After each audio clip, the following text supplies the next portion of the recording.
আসসালামু আলাইকুম দর্শকবৃন্দ। লালপুলের অবস্থা বেশি খারাপ। আমরা আসছি বাড়িহাট থেকে হাঁটি প্রায় 3 ঘন্টা 4 ঘন্টা হাঁটছি। এখন লালপুলের অবস্থা অনেক ভয়াবহ।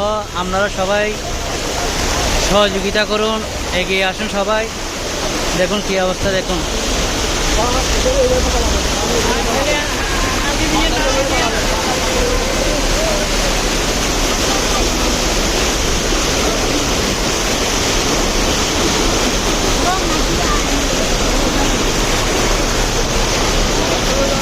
দেখো মানুষের কি কষ্ট, কষ্টের কোনো শেষ নাই।